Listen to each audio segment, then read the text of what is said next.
Magandang araw sa inyong lahat.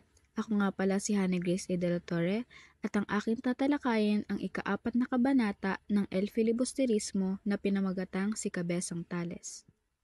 Bago natin talakayin ang mismong presentasyon, ano nga ba muna ang El Filibusterismo? Ang El Filibusterismo ay ang pangalawang nobelang isinulat ng ating bayani na si Jose Rizal. Ito ang himukin ang mga Pilipino na paalabin ang pagnanais na makapagtamo ng tunay na kalayaan at ipaglaban ang ating bayan. Ngayon naman ay babasahin natin ang buod ng ika-4 na kabanata. Si Tandang Celo na umampon kay Basilio at si Telesforo o mas kilala bilang si Cabezang Tales na anak ni Tandang Celo ay naninirahan dati sa pusod ng gubat o gitna o kagitnaan ng gubat. Si Cabezang Tales ay naging isang kabesa de barangay o pinuno ng isang nayon. Siya ay nakisama pansamantala sa isang namumuhunan sa bukid. Dahil sa tiyaga ni Cabezang Tales, siya ay yumaman.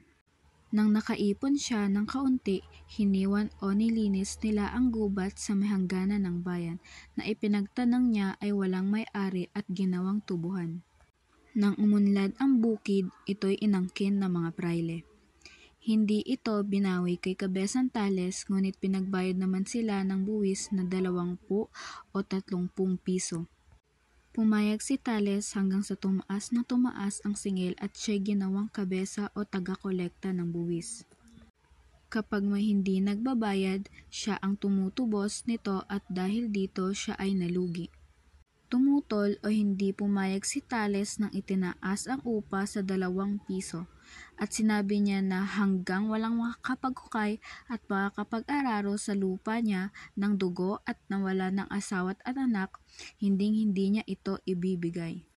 Dahil sa pang-aapi ng mga prayle at makakapangyarihan, siya'y nalublob sa utang at naghimagsik.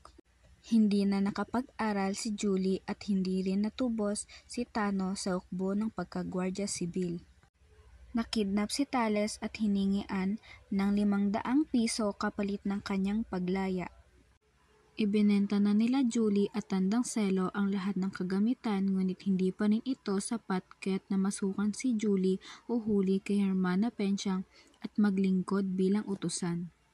At ito naman ang mga tauhan sa ika-4 na kabanata. Si Cabezang Tales. Ang dating magsasaka na naging kabesa de barangay. Siya ang pangunahing karakter sa kabanatang ito.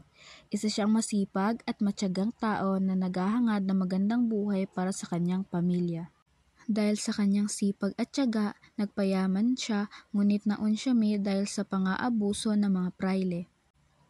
Tandang Celo, ang matandang ama ni Tales na nakilala rin natin sa Noli Me Tangere bilang tagapag-alaga kay Basilio. Julie o Juliana, ang natatanging anak na babae ni Tales na naging nobya ni Basilio.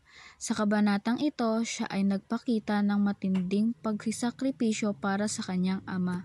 Basilio, ang dating alagang bata ni Tandang Celo at ngayoy kasintahan na ni Julie. Tano o Antonio, anak ni Tales at kapatid ni Julie. Hindi siya gaano nabanggit sa kabanatang ito. Hermana Pensyang, ang may bahay kung saan nagtatrabaho si Julie upang mabayaran ang pantubos para sa kanyang ama. Mga tulisan, sila ang nagkidnap kay Cabezang Tales at hiningaan siya ng pantubos. At panghuli ang mga prayle. Sila ang naging dahilan ng mga suliranin ni Tales dahil sa kanilang pang-aabuso sa kanyang lupa. Ang kaisipan at paliwanag sa kabanatang ito ay isinalaysay ang naging buhay ni Cabezang Tales sa paglaban niya para sa kanyang bukid na kanyang sobrang pinahalagahan. Ang aral ng kabanata na ito ay may mga buhay na sisira ang pagiging ganit at mapanglamang sa kapwa.